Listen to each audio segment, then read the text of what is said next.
जय श्री राम बच्चों, मैं अमित कुमार। आज हम कक्षा 12 के प्रकाशिकी भौतिक विज्ञान प्रकाशिकी का आज अगला पाठ पढ़ेंगे बच्चों। आज हम लोग पढ़ेंगे प्रकाश का अपवर्तन पढ़ेंगे कि प्रकाश में अपवर्तन कैसे होता है। इसके पीछे वाले टॉपिक में हम लोग पढ़े थे कि प्रकाश में परावर्तन कैसे होता है, और आज हम लोग पढ़ेंगे कि प्रकाश का अपवर्तन कैसे होता है। प्रकाश का जो परावर्तन होता था वो बच्चों एक आपका अपारदर्शी पृष्ठ पे होता था, और जो प्रकाश का परावर्तन है ये एक पारदर्शी यानी कि पारदर्शी पृष्ठ पे होगा। और पारदर्शी पृष्ठ में जैसे आपका आता है लेंस, ठीक है, यानी कि इस पृष्ठ पर हम लोग क्या कराएंगे, प्रकाश का बच्चों अपवर्तन कराएंगे। चलिए देखते हैं। जैसे क्या होता है कि आपका मान लेते हैं कि ये आपका एक पृष्ठ है, कोई पारदर्शी पृष्ठ है, और पारदर्शी पृष्ठ पर यह हो गया इसका अभिलंब।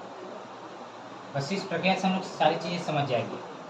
क्या है, यहां से हमने डाल दिया आपतित किरण, इस बिंदु पे आ गया, ये हमारा है आपतित किरण। अब हमारा जो वो आपतित किरण है ये किसी सन से आ रहा है,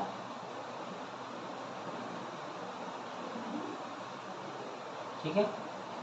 अब जब सन से आ रहा है इसका मतलब ये है कि ऊपर का माध्यम क्या है, वायु है, तो नीचे का माध्यम जरूर कोई ना कोई और होगा। ऊपर का माध्यम वायु है, नीचे का माध्यम कोई और होगा। वायु का मतलब होता है जिसके कण थोड़े दूर दूर होते हैं, यानी जिसको कहते हैं विरल माध्यम। तो नीचे अगर आपका सघन माध्यम हो जाता है, सघन का मतलब होता है पास पास वाला, घना, जिसके कण पास पास हो या जिसके कण घने हो उनको हम लोग सघन माध्यम कहते हैं, जैसे कांच, ठीक है। तो इसका मतलब कि अगर ऊपर विरल है वायु, दूर दूर वाला, विरल का मतलब दूर दूर कण होते हैं इसके, जो भी आपका माध्यम होगा उसके कण क्या होंगे, दूर दूर। जब प्रकाश इस पे आएगा तो जब पास पास होंगे तो इसमें क्या हो सकता है, तो इस केस में क्या होता है कि ये अभिलंब से नीचे की ओर झुक जाएगा। बच्चों ध्यान रखिएगा, जब भी कोई कण पास पास होता है तो वो जगह नहीं देता। कण पास पास होंगे तो उनके बीच में स्पेस यानी खाली स्थान नहीं होता बच्चों। इसका ये मतलब होता है कि सदैव वो क्या करता है कि आपका ऊपर से, यानी कि जब जगह नहीं होगा तो वो कभी भी दूर जाने नहीं देता। और दूर जाने न देने का मतलब यही है कि वो हमेशा कहाँ आएगा, नीचे झुक जाता है। यानी कि जब भी आप विरल से सघन माध्यम में कोई भी चीज गुजारोगे तो उसमें क्या होता है कि जो आपका अपवर्तित किरण होता है, अपवर्तित किरण, ये क्या करेगा कि आपका अभिलंब की ओर, ये होता है हमारा अभिलंब, ये अभिलंब की ओर झुक जाएगा। तो कहेंगे सर तब दूर कब होगा, दूसरे माध्यम। तो दूसरा में ये है इसी का जस्ट उल्टा, जैसे आपका हमारा ये हो गया, यहाँ से हमने आपतित डाल दिया और यहाँ से ये दूर हो गया। दूर का मतलब ये है कि अब आपका ऊपर कांच हो जाएगा, यानी ऊपर सघन हो जाएगा, और सघन नीचे क्या हो जाएगा आपका बच्चों, विरल हो जाएगा। विरल का मतलब जैसे वायु, यानी दोनों सेम चीज है। आप किसी एक को चित्र बना सकते हो, उसके बारे में लिख सकते हो, आप जिसका चाहो, जो चीज इसमें वही चीज आपको इसमें भी लिखना। बस अंतर यह है कि इसमें इसका काम होता है झुकना, ये झुक जाता है उनके आगे। क्यों? क्योंकि सॉलिड चीज है, कठोर होगा, मजबूत होगा, ताकतवर होगा, इसलिए ये क्या करता है, इनके सामने झुक जाता है। अब वायु है तो बहुत पुंज होगा, हल्का होगा बहुत ही, इसलिए ये क्या करता है, इससे दूर हट जाता है। इस केस में आपका होता है दूर हटना, यानी वह अभिलंब से कहाँ हट जाता है, दूर हट जाता है। तो यानी आप ऐसे याद रख सकते हैं कि अगर विरल से सघन में अगर आए, विरल मतलब दूर दूर, अगर कड़े के पास में आएगा तो झुक जाएगा, अगर खाली वाले जगह में रहेगा तो आपका उधर हो जाएगा। यानी कि इस केस से आप जैसे परावर्तन की परिभाषा बनाए थे, आप इसमें भी बहुत सारी परिभाषाओं को बना सकते हैं। जैसे पहला कि जो आपका पारदर्शी पृष्ठ है वो कैसा होगा कि दोनों तरफ, जिसके कहेंगे पारदर्शी पृष्ठ क्या होता है, पारदर्शी पृष्ठ वह पृष्ठ है जिससे प्रकाश उसके एक तरफ से उसके दूसरी तरफ सरलता से जा सके, उसे हम पारदर्शी पृष्ठ कहेंगे। आपतित किरण, अपवर्तित किरण आपका वही है, अभिलंब आपका वही, पीछे पीछे, माध्यम बस बदला है। विरल का मतलब क्या होता है कि ऐसा माध्यम जिसके कण दूर दूर होते हैं उसे हम विरल माध्यम कहते हैं बच्चों, और ऐसा माध्यम जिसके कण पास पास होते हैं उसे हम सघन माध्यम कहते हैं। तब यहाँ पे क्या होता है कि आपका इसका परिभाषित कैसे करेंगे, परिभाषित कैसे करना है, ध्यान सुनिएगा। जब प्रकाश की किरण किसी पारदर्शी पृष्ठ पर आपतित होती है तो वह अपवर्तन के पश्चात या अपवर्तन पश्चात अभिलंब की ओर झुक जाती है, अभिलंब की ओर झुक जाएगी या अभिलंब से दूर हट जाती है, अभिलंब की ओर झुक जाएगी या अभिलंब से दूर हट जाती है, उसे हम प्रकाश का अपवर्तन कहेंगे। तो बच्चों इसमें ये सोचोगे सर जी तो इसमें दोनों कैसे लिख दे। अगर आप माध्यम का नाम देते हैं, यानी अगर आप विरल से सघन नाम देते हैं कि जब कोई प्रकाश की किरण किसी पारदर्शी पृष्ठ के विरल माध्यम से सघन माध्यम में आता है तो आप ये लिखेंगे कि उसमें हमेशा जो अपवर्तित किरण है वो अभिलंब की ओर झुकेगी, तब उसमें आप उसका प्रयोग नहीं करेंगे। अगर आप माध्यम का नाम नहीं देते हैं तो आप दोनों या लगा के लिख सकते हैं। इससे क्या होगा कि आपका परिभाषा कंप्लीट हो जाएगा बच्चों। मेरी बात समझ में आ रही है? तो इससे ये चीज कंप्लीट है। अब इसमें भी आपका क्या होता है कि परावर्तन के साथ साथ इसमें भी दो नियम आते हैं। तो दो नियम हम इधर समझ लेते हैं। पहला ये होता है कि वही चीज कि जब आपतित किरण अपवर्तित, परावर्तित नहीं होगा, आपतित किरण अपवर्तित किरण और जो अभिलंब होते हैं तीनों एक ही कटान बिंदु पे होंगे या एक ही तल में स्थित होंगे। ये पहला पॉइंट हो गया। दूसरा पॉइंट क्या कहता है,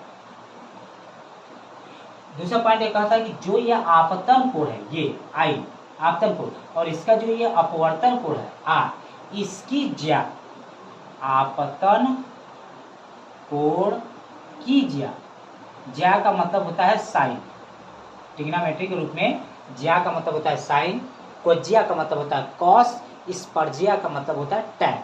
ठीक है बच्चों, यानी कि आपतन कोण की ज्या और अपवर्तन कोण की ज्या का जो अनुपात होगा, आपतन कोण की ज्या अपान अपवर्तन कोण की ज्या,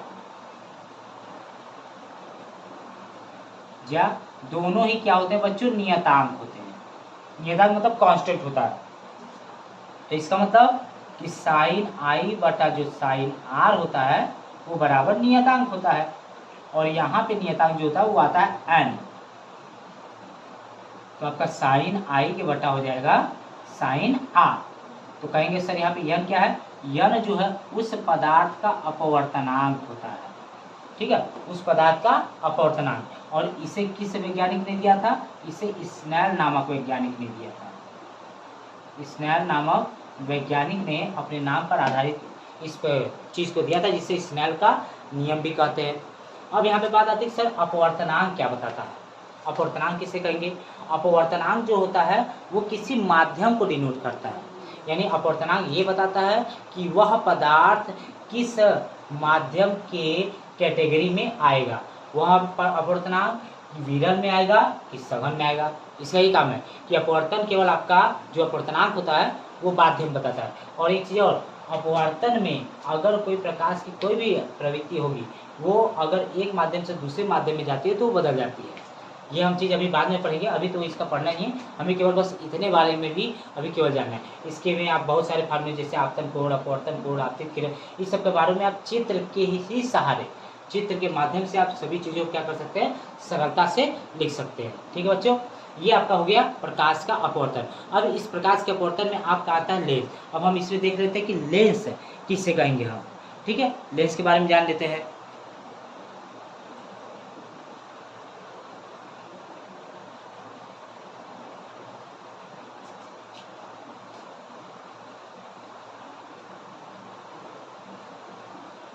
यानी जो अभी हमने लिखा है लेंस, जैसे पारदर्शी पृष्ठ लिखा है लेंस,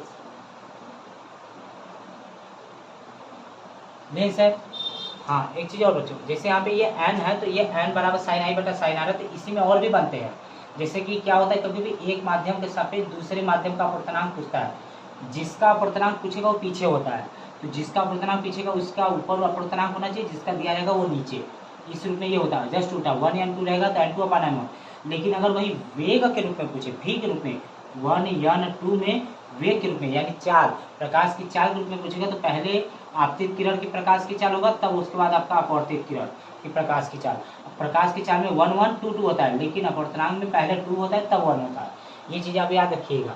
इन दोनों का भी कभी कभी क्या होगा कि आपका जब आंकिक प्रश्न लगाया जाएगा तो ये चीज़ें प्रयोग में लाई जाएंगी। ठीक, लेंस क्या कहेंगे, लेंस आपका कांच का एक ऐसा पारदर्शी पृष्ठ होता है जिसमें से प्रकाश एक तरफ से दूसरी तरफ सरलता से प्रवाहित हो जाती है, यानी कि एक तरफ से दूसरी तरफ सरलता से क्या होती है, चली जाती है। उसे हम क्या कहेंगे बच्चों, लेंस कहते हैं। लेंस भी आपका क्या होता है, दो प्रकार का होता है। पहला होता है अवतल लेंस। अवतल लेंस का मतलब कि ऐसा लेंस जिसका बीच में पतला होगा, बीच में पतला होता है और किनारों पर क्या होगा कि मोटा होता है। ऐसा लेंस जिसका बीच में पतला या किनारों पर मोटा हो, उसे हम अवतल लेंस कहेंगे, ये सरल भाषा में। लेकिन अगर आपको प्रकाश के माध्यम से बताना हो कि प्रकाश के माध्यम से बताइए कि कैसे होगा, तो प्रकाश के माध्यम से जब आप बताएंगे तो कहेंगे कि जब किसी लेंस पर, यानी किसी ऐसे लेंस पर जिस पे समांतर चलने वाली प्रकाश की किरणें क्या होती हैं कि वह फैला जाती है, यानी फैल जाती है। जहाँ पर भी प्रकाश आपका फैलेगा वहाँ पे हमेशा अवतल लेंस रहता है बच्चों। तो उत्तल क्या होता है, उत्तल जान लेते हैं।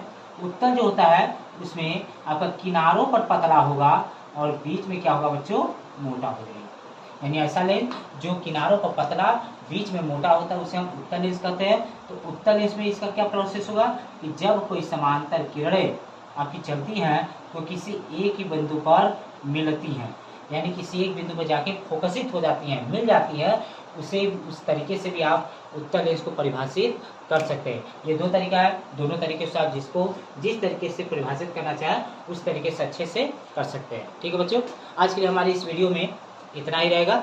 अगला कल की वीडियो इसके आगे के बारे में जानेंगे कि अगर आगे अपवर्तन होगा, नहीं तो इसके आगे हम लोग डेरिवेशन पढ़ना शुरू करेंगे। धन्यवाद।